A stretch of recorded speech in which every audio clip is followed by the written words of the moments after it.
Hello everyone and welcome to Diplomatic Briefing. On May 31st, US Secretary of Defense Kegsis delivered for the first time the United States' Indo-Pacific security strategy since President Trump took office at the 2020 Shangri-La Dialogue.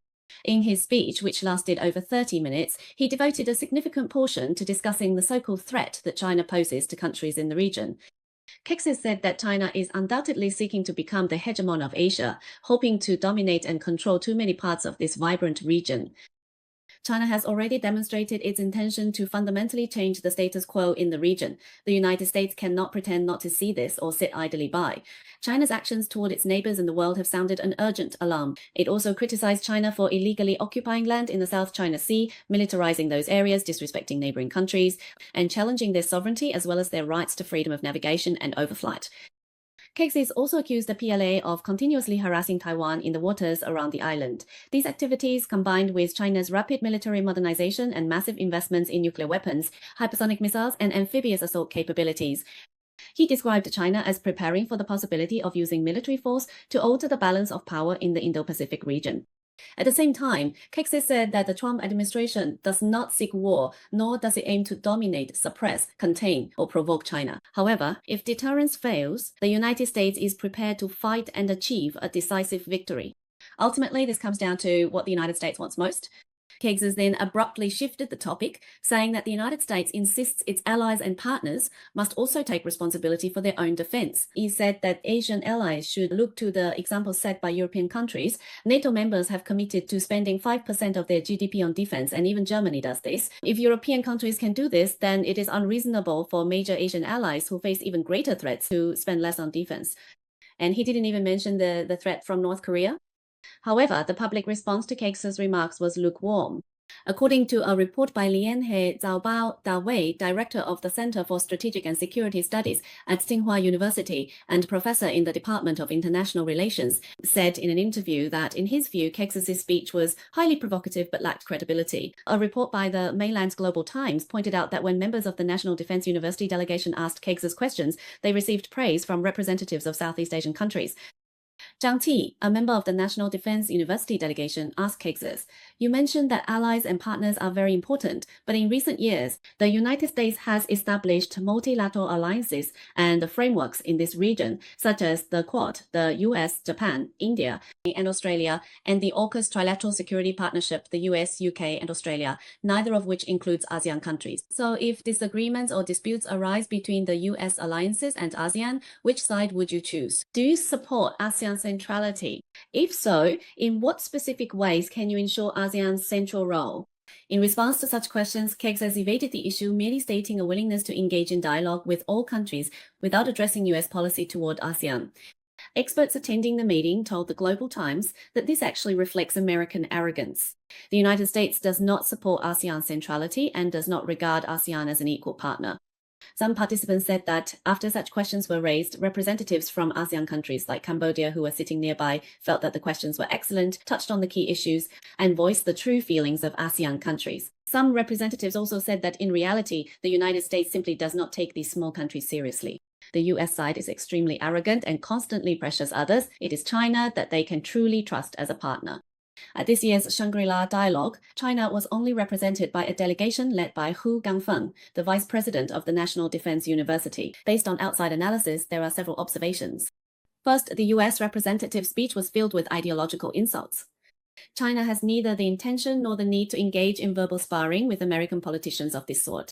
Second, the US representative spoke at length on stage about how ASEAN should cooperate with the United States. But in reality, Trump is frantically increasing tariffs on both China and ASEAN, making it very hard for ASEAN to trust the US. Third, Trump's policies are constantly changing. Even if the defense ministers of China and the US were to meet, would have no real significance and would just be an empty show. On the other hand, tensions in China-US trade relations continue to intensify. US President Trump, who had just reached a series of important agreements with China in the field of trade, has once again changed his stance recently. On May 28, the New York Times, citing anonymous sources, reported that the U.S. Department of Commerce has already suspended some licenses that allowed American companies to sell products and technology to China's COMAC in order to weaken the Chinese company's ability to develop the C919 passenger jet.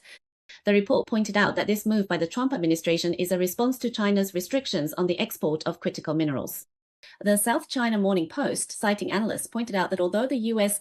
technology export restrictions targeting Chinese aircraft manufacturers will delay the domestic production process of Chinese jet engines in the short term, any setbacks will only strengthen China's determination to achieve self-reliance. At the same time, some analysts have also noted that China will invest more resources in the research and development of domestically produced jet engines within the next 2 to 3 years. If these export restrictions are indeed implemented, COMAC may be forced to slow down aircraft production in the short term, but one day it will have the capability to compete with multinational companies Airbus and Boeing for global market share. So far, China's first single-aisle passenger jet, the C919, has only been in commercial operation for 2 years. Alicia Herrero, chief economist for Asia Pacific at French investment bank Natixis, stated that the more you try to suppress China with export controls, the more they will invest in innovation.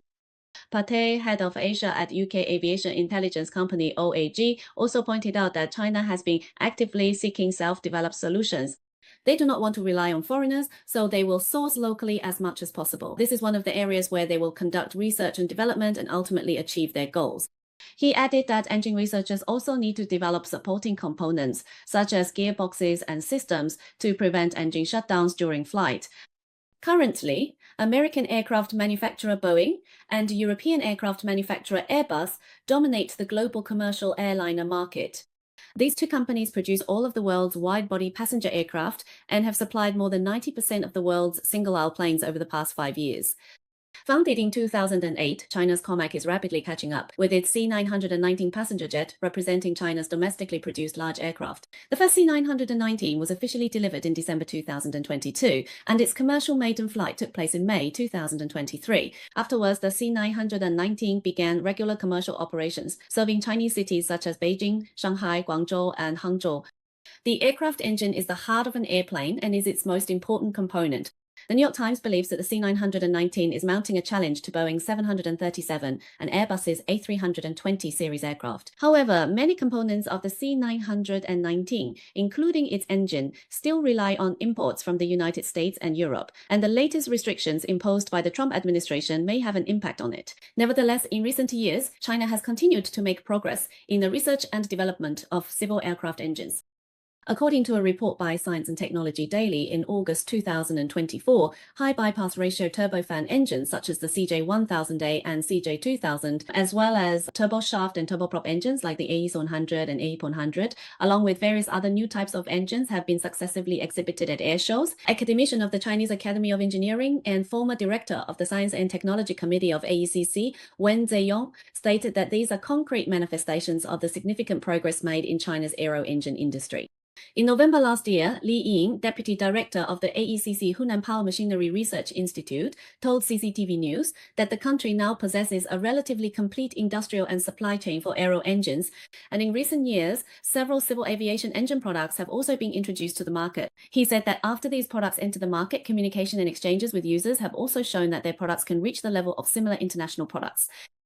In response, Foreign Ministry spokesperson Lin Jian stated that the export control measures introduced by China, in line with international practices, are non-discriminatory, not targeted at any specific country. China is willing to strengthen dialogue and cooperation with relevant countries and regions in the field of export controls, and is committed to maintaining the stability of global industrial and supply chains.